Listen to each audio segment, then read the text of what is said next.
warahmatullahi wabarakatuh. Waalaikumsalam warahmatullahi wabarakatuh. Selamat siang. Siang. Sehat? Alhamdulillah sehat. Sebelumnya bisa perkenalan terlebih dulu. Ya. Perkenalkan, nama saya Hairi Nisa. Hairi Nisa. Hairi Nisa. Dipanggilnya siapa? Airin bisa Nisa. Bisa Airin, bisa Nisa. Ya. Dari kelas berapa? E4. 10 E4. Kelas 10 E4. Ya. Tadi lagi pelajaran atau jam kosong? Jam kosong. Jam kosong. Pelajaran apa? Pelajaran sosiologi. Duduknya udah nyaman belum kayak gitu? Udah. Udah nyaman. Mbak Airin ya. Iya. Mbak Airin di sini udah tahu belum? Ibu panggil Mbak Airin itu mau ngapain? Mau bimbingan konseling individu. Bimbingan konseling individu. Iya. Oke. Lebih tepatnya kita di sini itu mau melakukan kegiatan layanan di mana kegiatan itu namanya itu konseling individu. Mbak Airin udah pernah mengikuti konseling individu? Sebelum itu. Belum pernah. Berarti ini baru pertama kali. Iya. Jadi ibu sedikit jelaskan ya, konseling individu, kegiatan konseling individu itu di mana proses bantuan yang diberikan oleh konselor atau guru BK kepada konseli atau kliennya, atau jadi di sini ibu sebagai konselor, sedangkan Mbak Airin di sini sebagai klien atau yang disebut dengan konseli. Paham? Paham. Nah, di dalam konseling individu itu ada yang namanya asas kesukarelaan. Ibu tanya nih, apakah Mbak Airin sukarela untuk menceritakan masalahnya? Sukarela? Suka. Oke, terima kasih. Terus kemudian juga ada yang namanya asas keterbukaan. Jadi Mbak Airin itu harus terbuka menceritakan masalahnya. Jangan masalah yang ada-ada atau ditutup-tutupi gitu ya. Paham? Paham. Terus juga ada yang namanya asas kerahasiaan. Jadi ketika Mbak Airin cerita, Mbak Airin itu nggak usah takut kalau cerita yang Mbak Airin ceritakan ke ibu akan disebarluaskan ke orang-orang, karena memang sudah kewajiban bagi konselor itu menjaga kerahasiaan apa yang diceritakan oleh konselornya. Paham? Paham. Siap untuk menceritakan masalahnya sekarang? Misalnya Oke, sekarang dipersilakan Mbak Airin mulai membuat diceritakan masalahnya. ya, masalahku itu apa ya, di kelas sih Bu. Di kelas saya itu nggak pernah punya teman gitu.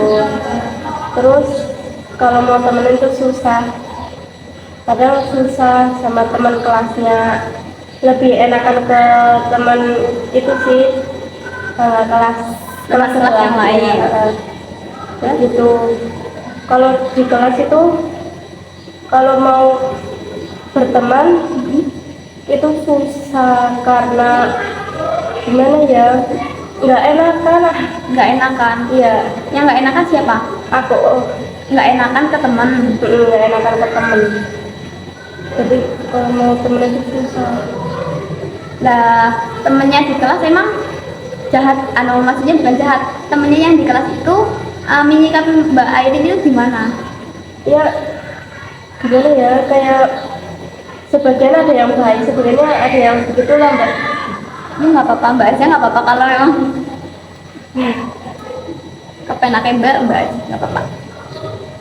Ya terus kadang circle-circlean Mbak, tahu circle-circle? Geng, Iya, gengan. geng-gengan. Lah Mbak Airin geng-gengan atau enggak? Enggak, Enggak. nggak suka kayak gitu. Enggak suka geng-gengan. Ya malah bagus kayak gitu. Terus kadang kalau aku mau apa ya, nimbrung ke teman, itu kadang jarang diajak ngobrol gitu, jarang diajak ngobrol sama temennya. Jadi mending diem aja. Ya di kelas seringnya diem. Diem. Kalau lagi jam kosong ya diem. Kadang kalau lagi jam kosong terus teman sebelah teman kelas sebelah lagi jam kosong, aku kadang ke teman kelas sebelah gitu. Lah memangnya Mbak Airin nggak ada teman sama sekali di kelas? Ya ada, sebagian ada yang baik, tapi nggak terlalu apa ya, nggak terlalu dekat Nggak terlalu sama teman kelas. sama teman kelas nggak terlalu dekat? Enggak. Sama sekali satu pun nggak ada. Ya ada sih, tapi ya itu nggak terlalu dekat. Nah, teman yang geng-gengan itu gimana ke Mbak Airin? Kan nggak jahat kan? Iya. Nggak jahat. Cuma Mbak Airinnya aja yang nggak ingin berteman sama mereka atau gimana? Gimana ya, itu kalau mau ngintip itu rasanya susah banget. Susah karena nggak sefrekuensi. Iya, karena langsung frekuensi. Aku nggak ditemenin. Takut nggak ditemenin. Iya, Berarti itu hanya perasaan Mbak Airin. Mbak Airin belum pernah mencoba. Belum pernah mencoba sama sekali. Padahal kenal. Sama mereka kenal. Kenal. Mereka pernah mencoba untuk mendekat atau gimana sama Mbak Airin? Nggak pernah juga. Mereka juga nggak pernah mendekat. Mbak Airin juga nggak pernah mendekat ke dia. Enggak. Nah terus yang jadi merasa berat gitu apa? Yang jadi merasa berat buat Mbak Airin? Ya apa ya, itu namanya teman sekelasku. Kayaknya Apa sih? Gimana? yang merasa berat buat saya itu kalau teman sama teman kelas nggak ada yang itu mbak, apa ya, Apa? Nggak ada yang nggak ada, susah kok ngomongnya. ya yang singkep enak wae. Apa ya, nggak ada yang mau gitu loh. Nggak ada yang mau. Ya ada sih yang mau, gimana ya, kadang cuek mbak. Cuek, mereka cuek, yang genggengan. Iya, Nah terus di kelas Mbak Airin ada nggak yang nggak genggengan seperti Mbak Airin? kayak nggak ada. Nggak ada. Rata-rata iya. Walaupun yang terkalem, Yang terkalem, yang diam, yang terkalem yang kadang menyendiri sih. Lah kalau misalkan lagi kelompokan gimana? Kalau kelompokan ya kadang aku cuma diem mbak, memperhatikan teman sekelompok gitu. Kadang sampai dibilang aku nggak guna gitu Sama siapa? sama teman sekelompok. Sama sekelompok. Nah teman sekelompok itu Kayak yang nggak pernah genggengan nimbrung. bukan? Hah? Temannya sekelompok itu yang genggengan bukan? Iya, genggengan. Lah kalau kelompok itu biasanya yang bagi atau ingin sendiri milih teman-temannya? Dibagi sesuai, kadang sesuai absen, terus kadang dibagi sama guru. Nah berarti Mbak Airin itu merasa sendiri di kelas. Iya. Terus Mbak Airin juga orangnya tidak enakan untuk ngembul, apa ya Indonesia ngembul, untuk membersamai lah, untuk membersamai dengan mereka. Mbak Airin kurang seret. Iya. Nah menurut Mbak Airin ya, supaya Mbak Airin itu tidak merasa sendirian di kelas, Mbak Airin punya teman banyak atau Mbak Airin bisa bergabung dengan mereka, menurut Mbak Airin itu gimana? Menurutku sih kayak dibikin apa ya, dibikin Fine aja. Iya, fine aja gitu. Gimana caranya? Misal Ya ikut apa ya, ikut membersamai bersama mereka. pas lagi Pas lagi kelompokan, terus pas lagi apa ya, biasa kan jam kos itu teman sekelas itu pada main-main itu. di dalam main atau ngobrol-ngobrol bersama. Iya, ngobrol-ngobrol bersama. Ikut. Iya, seharusnya ikut, tapi aku punya jiwa yang nggak enakan jadinya itu. Nah, menurut Mbak Airin, supaya menjadi orang yang tidak terlalu mempunyai rasa tidak enakan itu bagaimana? Supaya menghilangkan rasa tidak enakan pada diri sendiri. Menurut Mbak Airin, tidak enakan kepada orang, setiap orang selalu merasa tidak enak. Apakah itu bagus? Enggak. Menurutku. Nah, menurut Mbak Airin kan tidak bagus. Nah, Mbak Airin pengen menghindar nggak dari sifat tidak enakan itu? Nah, karena Mbak Airin tidak enakan, apa yang terjadi? Ya itu sulit berteman, sulit mempunyai teman, Sulit berinteraksi. Sulit apa ya? Ya ini itulah. Sulit untuk berteman ya. Nah kan karena tidak enakan Mbak Airin jadi sulit berteman. Nah menurut Mbak Airin apa nih kegiatan atau apa yang bisa membuat Mbak Airin itu tidak enakannya itu hilang dari diri Mbak Airin?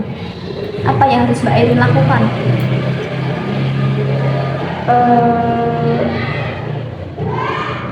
Apa ya? sering ngobrol sama teman sekelasnya. Terus kayak kalau lagi jam kosong sering ikut bermain gitu biar ada temennya. Yang satu kelas itu. Iya, yang satu kelas itu. Walaupun mereka itu geng-gengan, Mbak Irin tetap mau ikut nimbrung gitu. Iya. Terus ada lagi, Apa? itu gimana caranya supaya sifat tidak enakan itu hilang dari diri Mbak Irin? Ya apa ya? Bisa dengan cara apa lagi? Tadi kan katanya bisa dengan cara ikut nimbrung ketika Iya. mereka lagi Ikut membersama. lagi ngobrol-ngobrol, Mbak Irin ikut nimbrung. Terus bisa dengan cara apa lagi? Dengan cara apa ya? Sefrekuensi sama teman sekelas gitu. Cari temennya sefrekuensi. Iya, Udah pernah mencoba mencari temannya sefrekuensi belum? udah. Nemu enggak? Ya sebagian nemu mbak. Ya itu berarti ada temannya sefrekuensi dan Mbak Aini itu tidak enakan. Tapi ada temannya sefrekuensi, berarti Punya teman. bisa berteman dengan yang Sefrekuensi. Ya harus yang geng-gengan. Oke.